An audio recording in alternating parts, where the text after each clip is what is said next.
In the annals of ancient Persia, the name of King Xerxes the Great shone like a beacon of power and ambition. He ascended to the throne of the vast Persian Empire in 486 BCE, following the death of his father, Darius I. Xerxes inherited an empire that stretched from Egypt to the borders of India, a domain built upon conquest and administrative prowess. From the outset of his reign, Xerxes was determined to expand the reach of Persia even further. His father, Darius, had launched an unsuccessful expedition against Greece, resulting in the famous Battle of Marathon in 490 BCE. Xerxes, fueled by a desire to avenge this defeat and to assert Persian dominance over the Greek city-states, began preparations for an even grander campaign. In 480 BCE, Xerxes assembled a colossal army and navy, reportedly numbering in the hundreds of thousands. His fleet, a marvel of engineering and manpower, set sail from the port of Cilicia and headed towards the Hellespont, modern-day Dardanelles. Here, Xerxes faced a daunting challenge, bridging the strait to allow his vast army to cross from Asia into Europe. Legend has it that Xerxes, witnessing his bridge being destroyed by a storm, flew into a rage and ordered the Hellespont to be whipped as punishment, a symbolic gesture of his determination and power. Once the bridge was rebuilt, his forces streamed across into Thrace and onward towards Greece. The Greeks, aware of the impending Persian invasion, began to organize their defense. Athens, in particular, took the lead under the guidance of Themistocles, a shrewd politician and strategist. The Greek city-states formed a coalition, albeit fraught with internal rivalries and disagreements, to face the Persian juggernaut. The first major clash occurred at the famous Battle of Thermopylae. Xerxes, confident in the numerical superiority of his forces, expected a swift victory. However, the Greeks, led by King Leonidas of Sparta and a small force of elite warriors, held the narrow mountain pass against overwhelming odds. For 3 days, the Spartans and their allies fought with unmatched valor, stalling the Persian advance and buying crucial time for the Greek coalition to organize its defenses. Ultimately, a local Greek trader betrayed the Greeks by revealing a mountain path that allowed the Persians to outflank and surround the defenders. Leonidas and his men fought to the last breath, creating a legendary tale of courage and sacrifice that resonated throughout history. With the path to central Greece now open, Xerxes continued his advance towards Athens.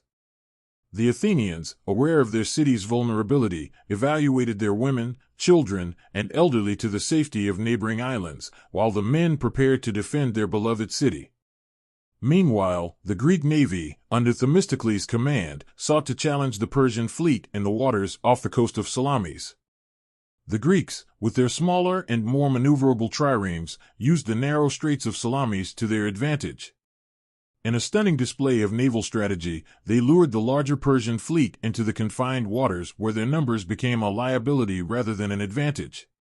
The Greeks inflicted a decisive defeat on the Persians, sinking many of their ships and shattering Xerxes' naval supremacy. The defeat at Salamis was a significant setback for Xerxes. With his fleet weakened and his supply lines stretched, he faced increasing difficulties in maintaining his vast army in hostile Greek territory.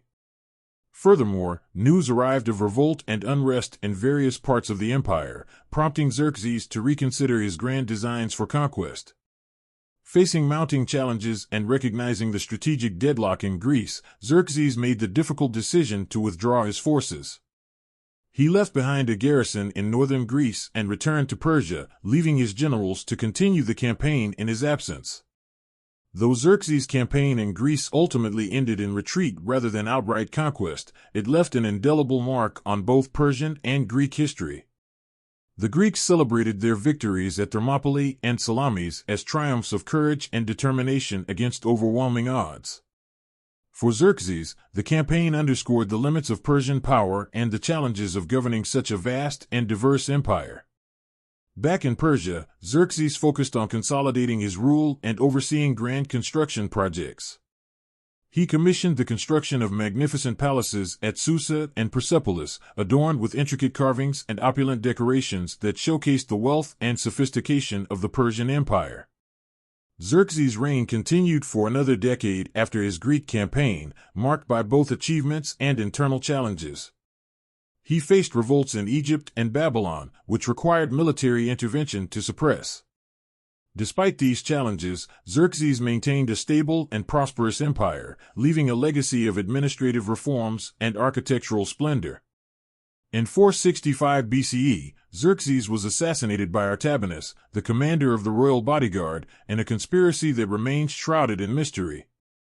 His death marked the end of an era in Persian history, but his legacy endured through the centuries in the tales of his conquests, his architectural achievements, and the enduring influence of the Persian Empire on the civilizations of the ancient world.